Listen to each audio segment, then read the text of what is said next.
Welcome to the Menzies Update. It's been a busy week up here in Canberra.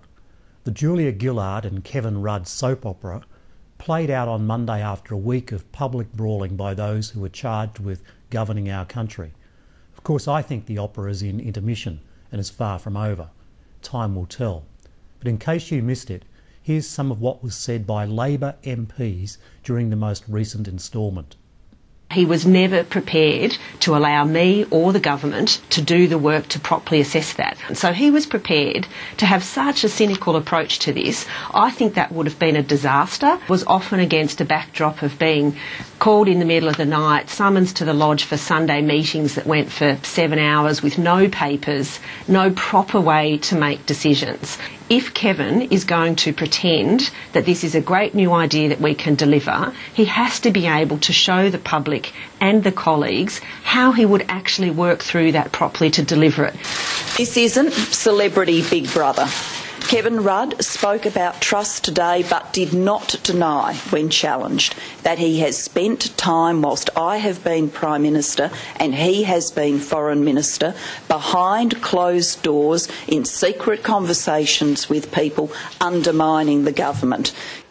Everybody has had enough of the stealth and undermining campaign that has been going on through the caucus and through the media for a very long time.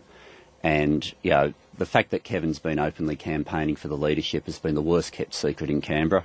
Both Paul Keating and also Kim Beazley, I think they both used a similar expression. They had one shot in the locker when they made their first challenge. But what happens inevitably is that there's pressures from all sectors of the party and saying, well, we want to maximise our prospects, and those natural pressures have resulted in second challenges occurring. I think the way he was deposed in some way affected the legitimacy, in the public's eye at least, of the Labor leadership.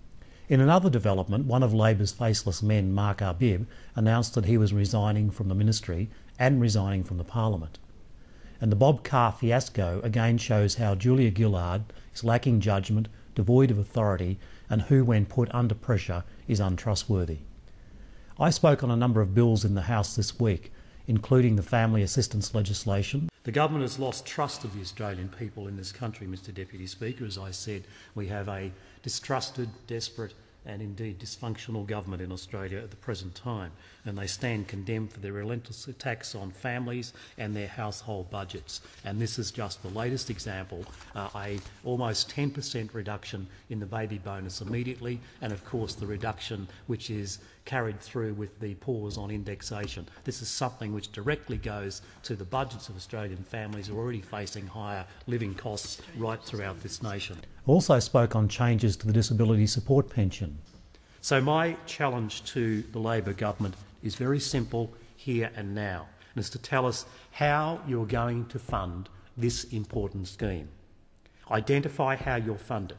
If you're serious about the National Disability Insurance Scheme, don't be disingenuous by re-announcing and re-announcing and re-announcing your support for laying the foundations. Give us real detail. The Australians, particularly those with a disability and their families and supporters, those caring for the loved ones with a disability, deserve to know the real facts. That is, how is it going to be funded and some timetable for that funding. Labor's promised big things on this front. It's time they actually told us how they are going to deliver. And I spoke on the income support bill. Labor has presided over a culture of watering down social security arrangements, including reporting requirements and mutual obligation arrangements. Real reform is needed to strengthen our social security system. As usual, the government is absent of courage, absence of innovation and absence of any desire to tackle the big issues confronting this country. Desperate to shift attention away from their weak and incompetent government, one that is divided and dysfunctional, Labor launched an attack on the Coalition's paid parental leave scheme. I rose to speak on our PPL policy in a matter of public importance. Well, what a desperate, distrusted, dysfunctional, disastrous government we've got. So desperate, Madam Deputy Speaker, that the Labor Party has to come in here this afternoon and defame the Coalition's policy. And I say defame because what is their complaint? Their complaint is that the Coalition has a better paid parental leave scheme policy than does the government. That's their complaint. That's their complaint, because that's the reality. But we're saying that you can do better than that. You can put a better paid parental leave scheme in place, and you don't need to be ripping down the amount paid under the baby bonus at the same time. The reality is that what we've got is a better proposition than what the government is offering at the present time. It doesn't need people to come in and defame this policy.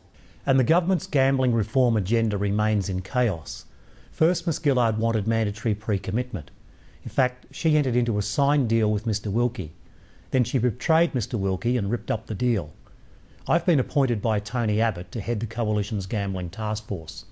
To follow our work, you can visit our website at gamblingtaskforce.com.au.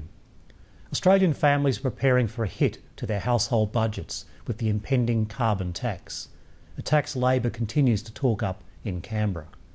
The next election will therefore provide Australians with a clear choice. Together with my Coalition colleagues, I am committed to restoring hope, reward and opportunity for all Australians. You can keep in touch via my website, on Facebook or by following me on Twitter. So until next time, thanks for watching.